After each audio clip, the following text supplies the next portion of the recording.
Mainstream Metaphysics with your host, Nick Newmont.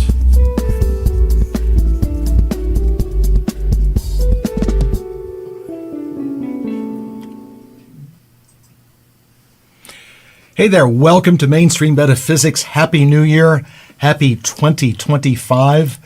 I'm Nick Newmont. We're starting off the new year with a lot of good shows, and joining me tonight, coming back to the show, good friend, fellow hypnotherapist, Michele Guzy. Hi, Nick. Welcome. Happy New Year. Happy New Year, everybody. 2025. It's going to be a good year. Yes. It really is. And also thank you to you, as I've talked to a number of guests that were on the anniversary show. Mm-hmm. And I was talking to a couple of people recently, and that show was so good. It lasted almost 2 hours. It went on and on and on. We were having way too much fun. Way too much fun with that. And it was like, and some of the people that were on the show have very complicated schedules, very busy schedules, and wasn't easy to schedule everybody for that. So thank you. Thank you for being a part of it. And thank you for coming back tonight so quickly.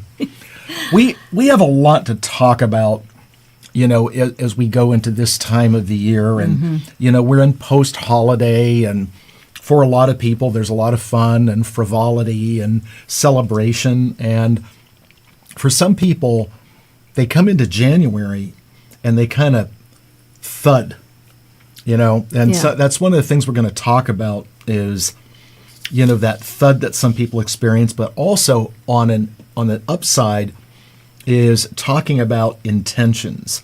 What are your intentions, and how to set intentions, a process that we're going to talk about, but also how you and I as hypnotherapists can really help and assist people if they get stuck. Perfect. I love it.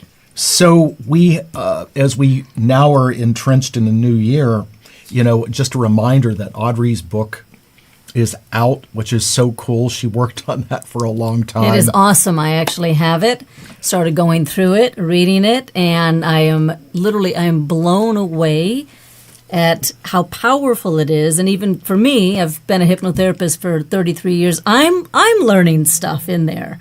So congratulations to Audrey on her wonderful, wonderful book. It's amazing. You have to get it. You absolutely have to get it. It's already changing my life. Wow. Thank you so much. It's changing my life. And I'm sure she is watching. She said she was going to watch, but you never know. I'm trying to see the broadcast if it's coming through. There we go. We are on. Thank you. That is such a labor of love for her.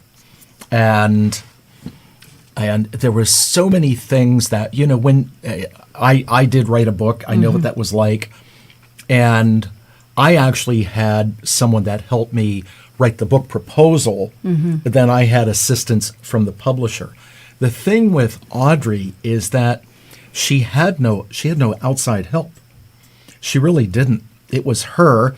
She worked with the publishing company, but was really working with kind of like AI. She wasn't on the phone with someone where they could say, hey, we want you to change this or do this. Wow. So her effort going into that was... It's all her. Right. Audrey could say, me, myself, and I. All of this by yourself? Whoa. Yeah. That's the talent. That is the talent that Right. you both of you have. So yes, once again, that it's. I had to get it, especially because of the title, just conscious mind tripping, and the whole the game of life that you play, and the game that your subconscious mind plays with you, and just the game society plays with you, and how do you manage going through all of that and going from any of the negatives that you have to creating positive outcomes, and that's why we're here.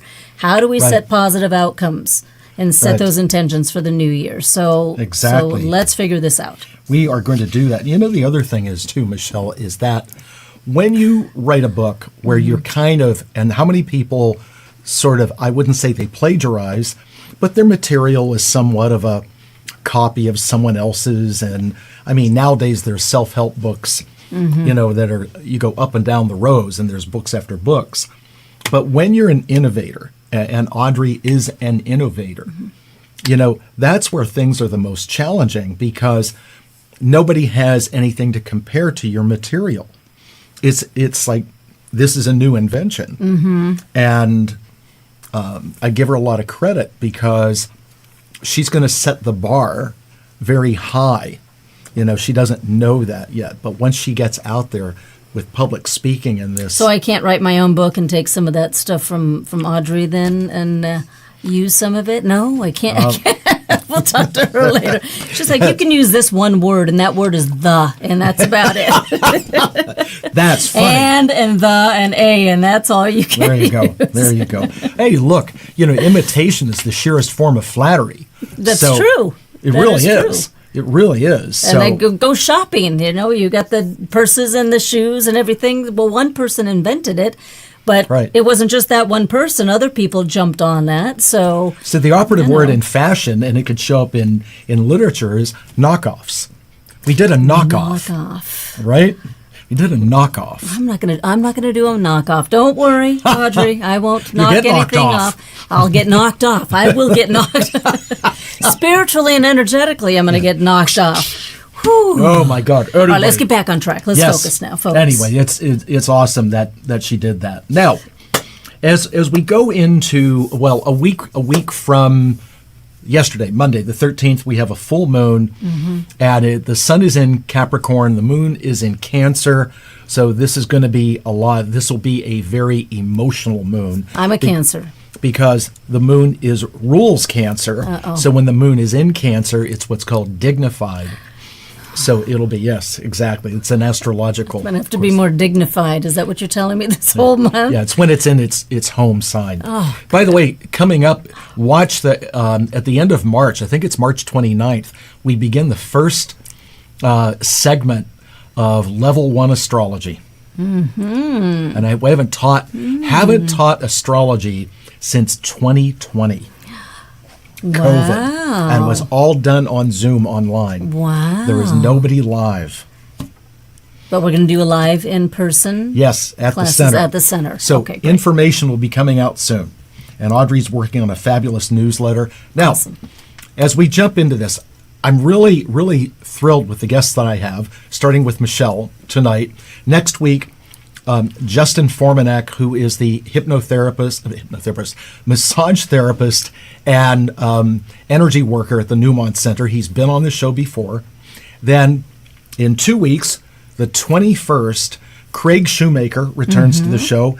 Funny man, but he does his laffirmations, and that leads into touting an event that we're having at the Newmont Center on the 26th, which is a like-minded people get-together. It's not a workshop. It's not a class.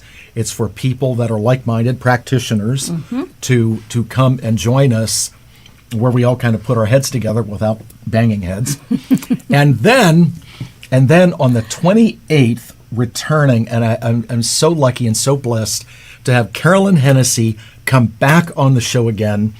And she's going to do her what's called hoodoo, and she teased that on the anniversary show about how she helps people with those processes. So it's all different forms of the metaphysics of the mind in January. And a little sneak, February 11th, Gina Ann, the psychic, is going to be on. So a lot of great guests, but we have a great guest here and now. So first of all, as hypnotherapists, Yes. sometimes we come under some criticism or doubt or judgment that we're not therapists, okay? Okay. But we are, and you used to teach at an institution, so you know what it's like to teach, develop certified clinical hypnotherapists. First of all, what are we, okay, as hypnotherapists? Well, the simplest way to break it down is that hypnotherapists are behavior modification specialists. That is what we do. We're behavioral counselors. And there's a difference between the hypnotherapist and the hypnotist that we'll talk about. But hypnotherapists, we work with everyday issues. We're not working with abnormal psychology or disorders, mental health disorders. That is for the licensed professionals. There are many licensed professionals that are also hypnotherapists, but those of us who are trained just as hypnotherapists, we're certified. We can call ourselves clinical hypnotherapists if we're working in that clinical setting and where we have our office space and we're seeing our clients. But we want to work with the subconscious programming. We are taking whatever's happening in your life right now and going just a little bit deeper to find out what that neural pathway in your brain is doing, but what that subconscious program is doing to create this thought, this feeling, this action, this reaction. So I call myself a behavioral therapist. Okay. I'm dealing with your behaviors and the outcomes of those behaviors. Now, in the formal schooling that you've received, I received, there is a ton of psychology that we receive. Sure, of course. And it's psychology is just working with the mind. Right. The mind and the body, if we really want to go there. We take it a step farther where we're working with the spiritual side as the metaphysical side as well. We both do past life regressions, energy healing, and so forth. But it is a psychology of the mind. Right. So whether you're working with marriage family therapists, you're still working with the mind. Right. Psychiatrist, you're working with the mind. Psychologist, hypnotherapist. So a therapist is just somebody that assists other people in changing their life. Right. How about exactly. And I know for you, Michele, and myself too, and Audrey also, there are a lot of people that use us as their primary care therapist. So and the reason is because they want to change. And they want to get there faster. Right. And they don't want to dwell on the issues anymore and continue to talk about each week what their mother did to them or what their father did to them or, what happened when they were 6 years old. They want to move forward. They want to have healing and hope and that change in their life. And that's what we can give them. Not that there's anything wrong with regular conventional therapy, and some people need to have that long-term therapy. But, my first session, we're getting things done. You're going to have an epiphany. You're going to have a change in that first session. And you may only need one session. You may only need to have a few sessions. But I've had clients that I've been seeing for years, but they don't come in all the time because, we're like the dentist. Right. You don't go to your dentist every week. But you may have that dentist or that one doctor that you like, that you trust, that you respect, that gets you and understands what you need and helps you move, along the line. So when we're talking about intentions and New Year's, the resolutions and setting up those goals, hypnotherapists, we're the perfect people to help you with this, by the way. Definitely. And I have clients that have been coming to me for decades. I've known you for over 1996. 96. How many years is that? It's like 50 years or more. Past life, and past lives. Well, it'll be the end of this month. Wow. In January of 25, will be 40 years that I've lived in California, having moved from Pennsylvania. Yeah. So 1996, it'll be, because I started in there like April of 96, something like that. Yeah, almost at that 30 school. years. Yeah, so it'll be 29 years that. Wow. It's a long time. And I came here in 86. I came here from Alaska. We came from two cold places. I know. We came to this sunny California. From. Yep. So what? I've never asked you this on the air. What made you become a hypnotherapist? Well, I think we've talked about it a little bit. We've talked about what happened with me when I was young. So I was about 9 years old, and I had a very good friend of mine who we were really kind of telepathic, and we were into all the weird fun stuff. And we found a book on hypnosis, and I started reading it. And in there they had regression and past life regression. And I started doing it on my best friend, and it just came naturally. Yeah, so I'm in fourth grade. I'm doing this in fourth grade. And it just came naturally. I was taking her into past lives. And from there, I started reading and learning a little bit more. But growing up in Alaska, we didn't have ancient aliens. We didn't have, the stuff in the movies and things on TV like you do now. All this modern stuff you kids have today. Modern sled. We had our dog sleds and our polar bears and stuff. But that's about it. Mush. Mush. Let's go back into our past life. No, let's go into our future life. I moved here when I was about 19, and when I was about 24, I found out about a college for hypnotherapy, and I had no clue that there was a school like that out there, and signed up, and that was it. It was a calling for me, and it was just a very natural field to get into. But it wasn't something that I was thinking about really growing up to do as a profession, because I thought it was just something I read in a book. Mm-hmm. And, thank goodness, one day I found a little article in the newspaper that said, be a certified hypnotherapist, and it just popped out at me. And here we are. Right. Here we are. And that was 33 years ago, I think. Yeah. God. Oh, my God, 34 years ago. I'm getting old. A lot of catching up to do. We got to figure out that hypnosis portion so we can start reversing our age. The gray hairs are going to go away. We're going to get younger. No more wrinkles. Audrey's going to figure that out for us. That's her next book right there. There we go. How to stay young.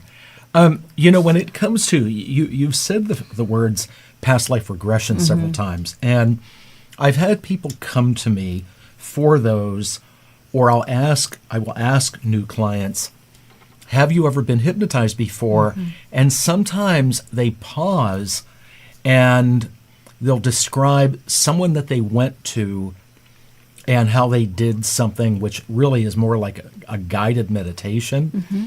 And so I will ask them, because I take a lot of pride in the credentials that we have and how we're educated to work the way we work. And then I'll discover that let's just say the practitioner that they went to was not really a hypnotherapist, that they took them through a process. And it's like, okay, because there are certain things that you and I employ at times in the question asking process that are formal or informal. It's like, okay, at this time, I think we're going to go through these questionnaires and really get down to things. But, when it comes to, and you brought this up a few minutes ago, you said the word hypnotist instead of hypnotherapist. Yes. What is the difference? Well, in my mind, and when I'm teaching hypnotherapist, how to do the techniques in this field, basically when people say I'm a hypnotist, for us that means you're a stage hypnotist. Mm-hmm. You're using hypnosis a little bit more for the entertainment side of it, the fun part of it. It's all very real. Okay? But when people say, oh, you're a hypnotist, I'm like, no, I'm a hypnotherapist. Right. Because I don't do stage shows. I train people to do that, but there's different levels with it. And actually, a lot of stage hypnotists are also hypnotherapists. They did get that formal training, but they found it a little bit more exciting, and what they wanted to do was be on stage and do the performing side, and then maybe see some of the clients afterwards in their own private practice. But we like to be called hypnotherapists. Right. Yeah, it's more professional, and it's more the clinical setting, and I think it helps people to understand our profession.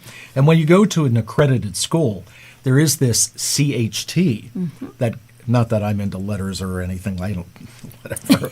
I mean, I like many people, or I'm an ordained minister, but I don't call myself Reverend Nick.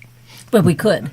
I'm ordained too, so I could be a doctor if I really want to. Ed's back there laughing. He sounds like Reverend Jim from Taxi. Oh, I'll put you into hypnosis. Oh, Alex. Oh. But we have letters. Why do we have letters? What do these letters even represent? I was 3 years football. I lettered. You had lettered. No, not those letters. Yes, we have CHT at the end of our names, certified hypnotherapist. Mine's cool hypnotherapist, so it's a little different. It's a little different. You know, when I went to... You didn't even get that. He's just like, I whatever.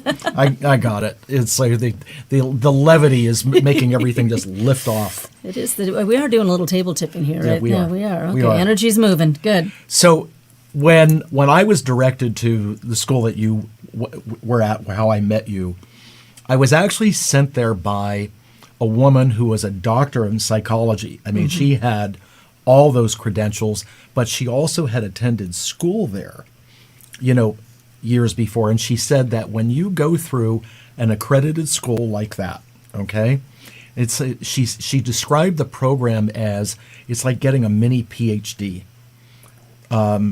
Because really, when you study hypnotherapy, you're studying how to do it a little bit, and then you're studying so much psychology and development and all the stuff that, like you've talked about before in the show, that 0 to 8 years old and what develops, I actually, because I did take psychology classes in college and so forth, and I didn't go all the way to get my master's or PhD or get a degree with it, but honestly, I learned more at the hypnotherapy college in that, full training program that I had. More information there than in my psychology classes. I got it. It made sense because nobody was really explaining the subconscious mind. They were talking about, Freud and Jung and all these other different people and what they did and, how amazing that was. But it's really, really simple when you break it down. When you learn the difference between your conscious and your subconscious programming, or the unconscious mind, if we want to go there, then it's easier for you to make changes. In psychology courses, you do a lot of theory. Well, this person taught this, and this person came up with this idea. Well, that's great. But how do I get healed or fixed or changed faster? Right. So it's all about subconscious training. And that's what we're here to do. This is what Mainstream Metaphysics is also about, is teaching people the simple parts of life that if we could just utilize on our own, we can do so many things with ourselves. So, it's about subconscious training. That's it. Exactly. Now, people that have watched the show every week know, and I'm going to go back to a story that's a few weeks old, that it was Michele that I worked with because Audrey said that I had some behaviors that I was repeating that, weren't serving me. And it's very easy when you've been on the planet long enough that a lot of things are just habitual. And you just you do things. And so it is nothing bad, nothing terrible. It's just, it's time for a change. And it was Michele that put me into hypnotherapy, which led to that dream that I had where my father appeared. And it turned out that it was a lot more than a dream. It was an actual interaction with my father, who's been crossed over for about 5 years now. So he came through, and you were, we were able to open that energy or that portal or that an avenue for that change to take place, and for him to come through and give you that message, and for you to have that aha moment or that epiphany. And it was a very powerful sequence of events, in that state. I mean, it was. You talk about something that's really life-changing. You talk about the word epiphany, so... You had an epiphany. Oh, I sure did. It wasn't January the 6th. That was yesterday. That was yesterday. Oh, my God, yeah. So there are a lot of wonderful things that can happen with hypnotherapy when the mind just opens up to receive whatever that is. And I love actually doing the first session with you. So when clients come in, people come in, I'm not just listening to what your issues are. I don't like to call them problems because we really don't have problems. We have issues, we have situations, we have concerns. You actually don't have a conscious issue. You have a subconscious issue. Right. It's your subconscious mind that is doing it. You know how to make money. You know how to be in a healthy, happy relationship. You know how to take care of your physical body. You know how to do all these things consciously, logically. But Right. if there's a neural pathway, or if there's just a program in your subconscious mind that says, I can't, or I don't know how, or I shouldn't, or I'm not supposed to, whatever family dynamics came in, cultural dynamics came in, then that is what I'm listening for, and that's what I'm paying attention to. So I love that first session because I'm going to find just that one little thing that you're going to say that's going to open that door to the subconscious mind and give us access Sure. to go into hypnosis and change sometimes within just a matter of minutes. Yeah, it Pretty can be. powerful. It is very powerful, and as a hypnotherapist, yes, we can affect change. I never became a psychologist. One, I didn't want those credentials to limit me, Yes. because then I couldn't be the metaphysician that I am. And also, and you alluded to this at the beginning of the show, I really didn't want to sit there with clients sometimes 2-3 nights a week for 30 years listening to those problems all over again. It's like, Because you know what? I'm going to tell you what really is happening. When you do that, when you come into a session with whomever that you're working with, even if it's with us, and Right. you come in and you're talking about the same shit. I'm going to say shit because it's shit. it's all right, The sure same is. shit over and over and over again, you're going to stay stuck. Because when you say it, you're reinforcing it. That's right. And if we keep talking about what happened when you were 6 years old, or what your mother said to you when you were 24, and every time you come in, you're talking about those mother issues, you're actually putting yourself back into a state of hypnosis, because those are hypnotic suggestions. Right. And you are reinforcing that neural pathway in your brain. So if you are seeing a therapist, a counselor, a guide, coach, whoever it is, and you still want to go in every single session and work on the same thing, you are hypnotizing yourself in a negative way. You will Right. stay stuck. And that person's going to make a lot of money off of you. I'm just going to tell you right now. That's right. That's right. That's what happens. So we don't let you do that. We want you to come in. If you're going to talk about the same thing, I want to know what you did the week before to start getting closure on that, to start having some resolution with it. Sure. What did you do about it? Well, and even in working with us as hypnotherapists, you still have to do work. You know, it's not, you can't come to a hypnotherapist like, fix me. Yeah, snap my fingers and it's all better. No, It we'd doesn't love work to like be that. able to wave the magic wand, but it doesn't work like that. In fact, I've actually said to clients, because hypnotherapy for a while is once a week, I have actually said to several clients, okay, so you're here with me 1 hour a week, but what are you doing the other 6 days, 23 hours? And deafening silence. Nothing. So they're expecting, come in, and then each week we snap our fingers, we do a little magic, and then we fix you again, and then you wait, and then you come back. No, you have homework in between. You have things Right. that you need to do. You need to be credible for your actions and your thoughts and your behaviors. So when you start doing that, you become your own hypnotherapist, and that's my goal. I just want to open the doors for you. Right. But I'm not going to push you through. I'm going to open the doors and allow you to take that chance and opportunity to walk through those doors. What people don't always look at, because that they look at their life like that, I think if people looked at it from the standpoint of being some kind of performer or an athlete, you don't show up at game time without having practiced, okay?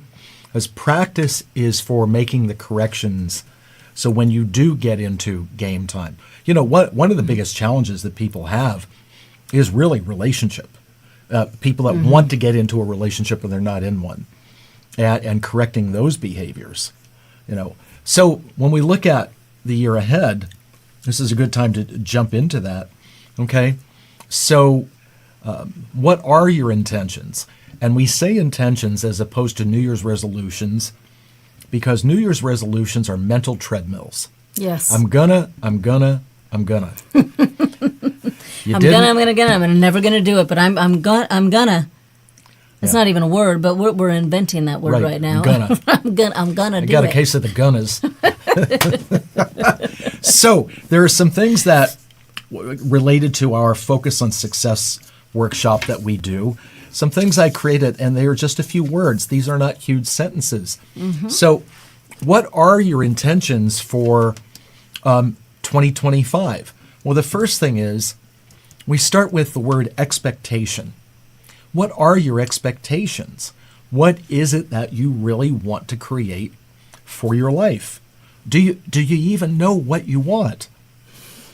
And that's the first step, right? What is it that you want? Right. It's not what does your partner want? What does your parents want from you? What does your children want from you? What is society? What is, everybody else? Right. What do you want?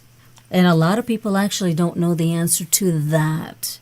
Right. It's hard for them to say, well, I want this, or I would love to have this in my life, because that may seem like it's a little selfish, or that's not okay, or that's, you're not putting everybody else first. You don't care about anybody else. So I have some clients who have a really hard time with this first one of, figuring out what's your expectation and setting that expectation up to where it is literally all about you, because it is your life. Right. You're in your body. You're not in 100 people's bodies. You're in your body. What do you want? Well, and one of the things that Audrey would bring up is, if you ask, and I've done this with a number of clients, is, so what is the most important thing in your life? And people will sit there and they'll go, well, family, career, and this. And there's one answer that's got to come at the top, and that's you. Okay? The number one answer has got to be me. Okay? Because if you don't come first, if you don't prioritize yourself, then that would be like being on a flight and there's a drop in cabin pressure and people are putting the oxygen mask on the kid instead of themselves. That's why they come out and say that. Exactly. In case there's a drop, put your mask on first. But here's the problem is, we are not taught to put ourselves first. Right. We're really not. Right. And it's interesting when you observe little tiny kids, babies, young kids, because they actually do think about themselves first. Mine, I want this. Right. I want cookies. I want to go play. So it's all I. And then a little bit later, it's like, no, you can't do that. You have to think about this person. You have to go figure this out. Right. And so that I changes into, okay, what do you want me to do? How am I supposed to act? How am I supposed to think? How am I supposed to feel to make everybody else happy, right? Right. Well, if we hyphenate the word selfish, that's actually a really good thing. Self-ish. Okay? So we need to be self-ish. Self-ish, self-full. It's just all about yourself. Right, exactly. So the first thing is, of course, expectation. Identifying what you want. Okay? Then... And also when we think about this, especially New Year's, I do have a lot of clients coming in and they have like 50 things on the list.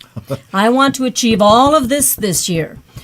Well, let me tell you a little bit something about, subconscious programming and sabotage. And if you've never had any of those 50 things, and all of a sudden you start telling your mind, I need to do this, your mind is going to kick them all out. Right. So what are maybe 2 or 3, or maybe what are 5 things that you can accomplish this year? And are they specific areas that we want to work on? Is it a career or a financial area? Is it your love interest? Is it health, fitness? What are those areas? Because we can break those goals down. Surely. And if you look at the word intention, which otherwise there's too much written here. With intention, there has to be an action plan. Because intention means that you see it in your mind, you see it as done, you see it as accomplished. That's when your intentions are real. Then you can set that in motion. Then, inspiration. Now, the word inspiration is a derivative of the word spiritual. So anything that's inspiration is spirit within. So what is driving us from the inside that we would intend doing something like that? What? I didn't even know that. I didn't know that came from the. Yes. Wow! Look at I've learned something already tonight. This is so cool. I studied Latin when I was in high school. You did? Yes, 2 years of Latin. What the heck? More past life stuff coming out right Right. there. Why? Why Latin? Out of everything, why? Right. No one speaks it today unless you're a doctor and an attorney. So inspiration comes from within. What is driving you, okay, to go after those intentions? Then, if you are stuck and you feel, I expect it, this is what I want, I'm intending it, I can see, me doing this, and I'm driven to do this, but in the subconscious mind of all the different components where fight, flight, and pain, pleasure, modern memory, motivation is one of the things, if you see theory of mind drawn up many times, me, Audrey, you, motivation drives our behavior. That's where we come in as hypnotherapists, because motivation comes from the outside, all right? And motivation can come in different forms. Like if you don't do that, you're going to fall on your face. If you don't do that, I'm saying it in the negative. Well, honestly, there's two different types of motivation. There is a negative motivator, and then there's a positive motivator. Yep. So the negative is we do this a little bit in what we call NLP and I can't even say Neuro-linguistic programming. I just call it NLP. It's easier that way.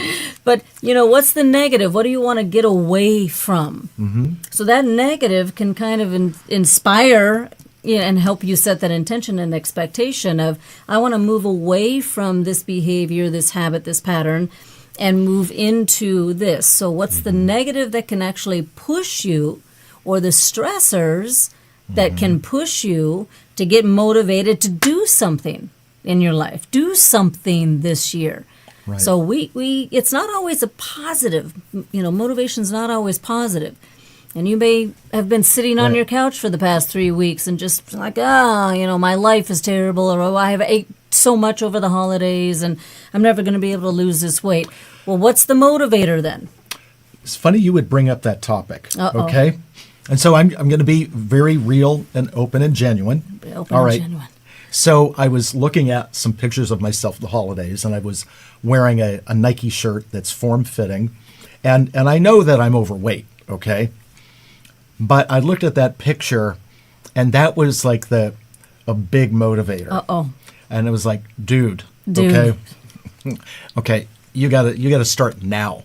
And so what I did was, as of January 1st, I got on the scale.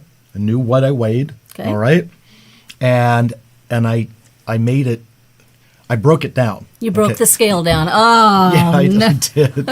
Broke the scale. Okay. Broke the scale. All right. No, as athletes know, I'm under the Mendoza line.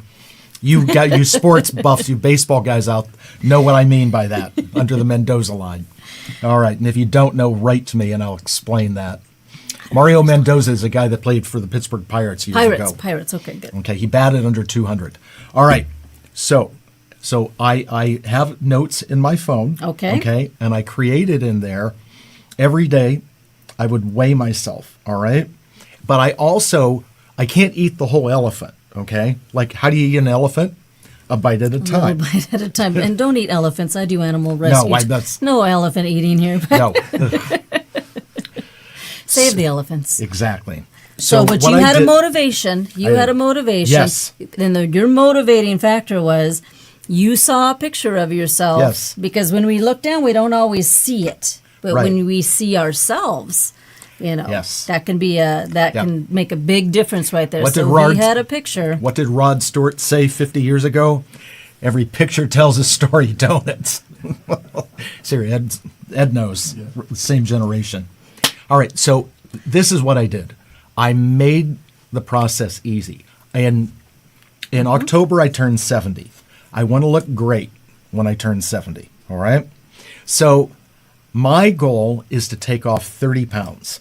Okay. What I have to do from now in October, this is all I have to do, is take off 1 pound per week to hit that goal. There you go. 1 pound. Am I talking about losing 30 pounds right now? No. Why should no one ever say, I'm going to lose 30 pounds? Well, one, the word lose. People don't like to lose. So don't use that language. Yeah, so change your language pattern Right. around. We're on weight management. I don't know why, but we're on weight management. Because you brought it up. No, you brought it up. No, you started it. I did. Go watch the show. You'll see she mentioned. God, I'm in hypnosis. Yes, by the way. So if Welcome to the Bickersons. and sleep. Oh, man. So But why not say lose? I'm going to lose weight. So ladies and gentlemen, get healthy. if you're going to work with your weight management this year, if you continue to say, I need to lose weight, I need to lose weight, you're giving yourself the wrong subconscious message. Right. If you lost your purse or your wallet, what would you want to do? Get it back. Find it. Right. So if you say to your subconscious mind, I'm going to lose weight, I'm going to lose weight, your subconscious mind says, great, go ahead and lose it. I'll find it for you, and then I'll bring back extra so you don't do that again. Right. So Exactly. be careful of your language. We have all of these Right. techniques we teach you: expectation, intention, inspiration, find that motivation, but also be aware of the language and the words that you're saying to yourself, because that can backfire on you. Absolutely. Right? Absolutely. So you had the motivation, you saw the picture, you said to yourself, you know what? This is it. This is the year I need to get my health back. Right. And feel Exactly. good about myself and look good. And you made a decision in how you wanted to do it. Right. And so the action plan is changing my food intake. Mm-hmm. I know what works for me. And also gradually bringing an exercise program. I'm coaching softball again now, so I'm out there working out, but also doing things on my own. So today is January the 7th. I've already lost 2 pounds. Okay? Look at you. Just in this Right. show, we've lost 2 pounds. How Yeah, is that just sweat- possible? It's the lights. I just sweat it out. Hypnosis again. Right? 30 minutes, lost 2 pounds. Right? Amazing. So anyway, I'm doing it a step at a time. Good. I have recurring small goals, Yes. and by doing it that way, which is my action plan attached to my intention, this is how I'm doing it.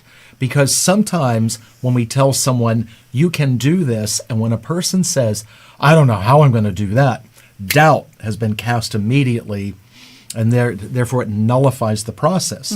Now, I will say, maybe you've had this happen, when it comes to things that do involve the body, especially breaking habits, like smoking cessation, we can't override someone else's will as hypnotherapists. Yeah. We can't do that.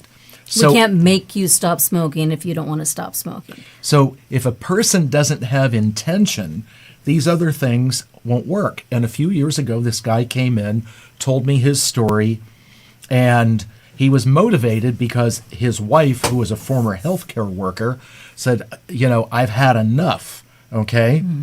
And he had incentive, not fighting with his wife, feeling better, but the problem was the motivation was also there from me, but intention and inspiration were missing. And I told him before he started, he only had 2 or 3 sessions, I said, it's not going to work because you don't really want to quit. And he said that. He was honest with me. He goes, I don't really want to quit, but I need to quit because of these situations. And after a couple sessions, and then he was calling to cancel because he was going on a trip, I said, we're done. We are done. You could have come in today, but you chose not to because you want to pack and go away. Look, I said to him as kindly as I could, I tried to tell you up front that it wouldn't work because you don't want to quit. Mm-hmm. And that was the last I heard of him. Now, when people are motivated, okay, they are inspired, they are motivated, incentive, and I put incentive in green because it's kind of like money. In other words, incentive is what's in it for me? What am I really going to get out of this? Well, that could be numerous things. That's the benefit of doing all this. And sometimes incentive can be pluralized. there could be a handful of things. Like for me, in getting in shape, okay? 1, I look good. 2, I'll feel better. Not that I'm sickly. I'll just feel better because it's easier to do things. I'll be physically stronger. And just be in a better state of mind, and also the other thing is incentive is part of the success. This is, see the I there? I did it. The I. That's all about me. I did it. I did it. What's your incentive? Right. Okay. Right. Now, if you get to the motivation part and you're stuck on something, a relationship, getting healthier, working out more. What about the person that has a job but they complain about it all the time? What do we do for them? I'm sending them over to you. I don't know. I don't know what to do with that. No. So what's complaining? What about people that just aren't happy? Then they're not happy. Some people like to not be happy. Do you ever ask yourself? Do you really ever ask yourself, what do I get out of not being happy? Because not being happy may give you something that you're not even subconsciously aware you're getting. You may be getting sympathy. You may be getting more attention. You may have more friends. Be like, oh, what can we do for you? You don't seem happy. Let's take you this place. Let's go here. Let's do this. Let me try to build you up. So if you actually became happy, then your subconscious fear might kind of get worried and say, I guess all that stuff's going to go away. So we better not get happy. So there's 2 sides to all of this. We always want to look at the how, why, what, when, where, the expectation, the intention, what's your inspiration, motivation, and what's that incentive? Basically the incentive is what are you going to get when all of these things follow through? Right. Okay, what's the end result? What is it that you really, really want? Because we don't work for free, do we? We don't go to work for free. We get paid. Right. And some people, it could be a financial incentive. Some people, it could be, I'm taking a vacation when I get down to my goal weight. I'm going to, just start doing this new hobby. I'm going to start doing this when I get to my goal. Right. So, but look at both sides. Always ask yourself, if I did achieve this, how is my life going to be different? How is my life going to change? And is that something that you are going to be able to handle? We talk a lot about, the mental training of your mind, and we talked more about sometimes with money. And I actually had a friend who won the lottery, won a lot of money. Wow. Won one of the California lotteries, and never had that much money ever in their entire life. Maybe they were programmed, we'll just say $50,000. So when they won that lottery, and it was millions of dollars, guess what happened to all that money? Gone. Within less than a year. Wow. And they thought they were set up for life, and I was watching them like, oh, they're buying this, they're going to go here, and now they got 14 cars and taking all these vacations. Giving money out left and right, and didn't get a financial planner, didn't come to us, didn't talk to get some hypnosis sooner or later, and they lost all that money except for $50,000. So when you set up your New Year's goals, and you get motivated, and you're inspired, and you have the intention, and you know your incentives, and you create this expectation, a positive expectation, look at the end and then backtrack. Start with the future in mind and then go backwards and see what are the steps that I need to take to get there. And then how will my life be different when I achieve that? How is your life going to be a little bit different when you get back down to a healthy goal weight that feels comfortable for you? How is your life going to be different if you get into a healthy, happy relationship, or if you get married, or you get your dream job? that you didn't know you're going to work 40 hours a day. Are there 40 hours in a day? Probably not. So that's not the good job for you then, right? If you're There's some working days 40 it feels hours a like day. So, but think about it. Really Well- think about it. And that's why, we're here to help you. Well, Set that up. And some of the things when Michele was saying like how and when and all that, that's critical thinking.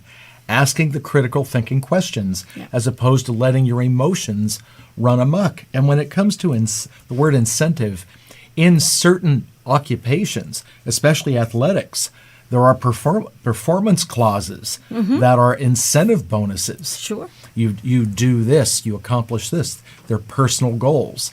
If the team, gets to this point, this is what comes into play. Incentives. So there is this, what's in it for me along the way. And so you have to have an incentive. That there has to be a bonus for you, something that you are going to work for and strive to achieve. Otherwise, why bother setting up your goals? Right. What's the purpose? When it comes to, I do a lot of success work with people and money and programming, and you were talking about that person winning the lottery. The phraseology that I use is the game show contestant mentality. And what I mean by that is a person comes on the show, and I used to love Deal or No Deal, 10, 15 years ago. And they'd always talk about if they won the $1 million, they were going to pay this and do this and do this. And Audrey and I would watch it, every night. And the thing that those people had in common is that they were always talking about how the money was going to go away. They were not talking about how they were going to invest it and it was going to be more money and they were going to, it was always how the money was leaving their hands. Well, because that's kind of what they tell you to do on the game shows. I've been on a few game shows. I was just on The Floor, by the way. Did you watch The Floor? The first season of The Floor. Did when you That were... was me. I was on. Did I win? No. But if I would have won, how much was that? $250,000. Is that what it was? I was this close to winning it. Then I would have invested. I would have immediately talked to a financial planner and said, okay, I had this much money that I just got, which was $5 after taxes. And what do I do with that? What do I do with that money? But that's, we have to kind of think about it. Exactly. It's interesting. So what's the expectation that you are setting yourself up for right now? January 7th, 2025. Right. You have another 358 days, okay, to make 2025 what you want it to be. To make it happen. But have you asked yourself yet in this year or at the end of this past year, what do I want? What do I want to achieve? What do I want, to have in my life? How about we also add this? What don't I want anymore? What is not acceptable anymore? What is not okay anymore? Right. For people to treat me a certain way, for, in your job, maybe to be treated a certain way or not. What is not okay? What's that communication that you want to think about? And, how much of yourself do you want to give versus how much do you want to allow to come to you and be open to receiving, having that opportunity? Because a lot of us, we give and give and give and give and give, and then nothing comes back. Right. So I know I've had to start revising a few things and how I'm doing and how I'm working with other people and friends and family. And because it gets exhausting when you are a giver. Truly. When we're both givers. And what about me? And so this year's all about me. I'm sorry. It's all about me. Good. It should be about you. It's all about me. If you're looking at making changes in your life, and recently I was working with another client that's got sort of a career decision, and what I'm about to say sort of oversimplifies things, but it's very applicable. Sometimes people get to a point in a career where it's done, they lose a job, whatever, and we go into this panic mode subconsciously of, oh my God, I have to get a job. And I've asked many clients, what do you like? And the response that I normally get is, well, I don't know what I want to do. I don't know what, it's like, stop. I didn't ask you what you need, what job you need to get. I asked you what do you like? And they'll go, what do you mean?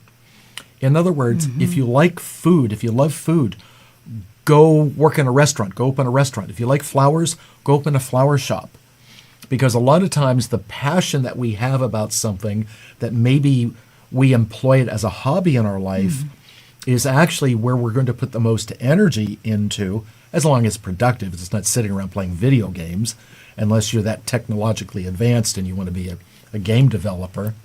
So we don't hold judgment on that. But that stops people in their tracks, because sometimes they don't have the expectation, oh, I could never do that. I could never do. Why not? Why not? Did you ever really think about doing whatever that is? And even if it's just a little something, it doesn't have to be. I don't have to go open a restaurant. Maybe you just start making some different foods and have some family or friends come over, and you're the chef for the day or something. Right. But it is a hard question. What do you like? Right, and you look at as close to home as you can get. My daughter Serena, who had gone into her 4th year in college, majoring in psychology, and caught herself and said, I don't want to be a psychologist. I don't want to work with people's problems. And she had worked a number of jobs in restaurants, different kinds of the food industry, woke up one day and said, I'm going to go investigate ICE Culinary School in Pasadena, signed up, loves food. She loves food. And even before she was done with school, because they had to do an externship, she was recommended to an incredible restaurant over in West Hollywood. There you go. And was already working before she had graduated. So she had that epiphany, right? We're talking about that aha moment that, I'm in college for this, and this is what I'm supposed to be studying. I'm going to be a psychologist, and thank goodness she caught it. Right. And she's still young, and now she's working in an amazing place, doing what she loves to do. Right. And this is a prime example of what Michele was saying a few moments ago, is sometimes you have to know what you don't want. And it's okay to say, I don't want that. But many times I know, especially here in LA, you have cultures. Right. And you have family dynamics.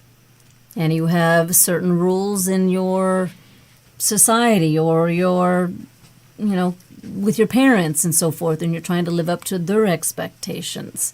Remember, it is your life. Exactly. It is your body. And you get this, past lives aside, you get this lifetime to make it the best you can. In a couple of minutes we have left, Michele. If people want to get in touch with you for hypnotherapy or counseling, sure, or jokes, how do people get in touch with you? Well, you can always give me a call if you want. 818-446-MIND, M-I-N-D, 6463. If you don't mind. If you don't mind.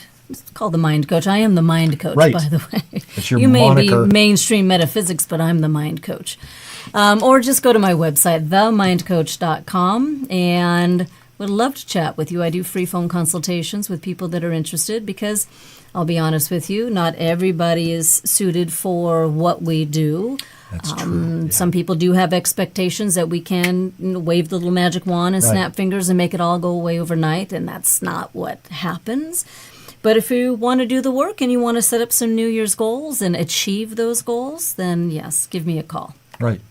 And if you'd like more information about tonight's show or myself, you can write here on Facebook, or you can call the Newmont Center at 818-865-8770. And, of course, my email is nnewmont@gmail.com. I want to say thank you, from the bottom of my heart, for how you helped me, some weeks back. And, of course, coming back, on the show and in the way you help people. You are very good at what you do.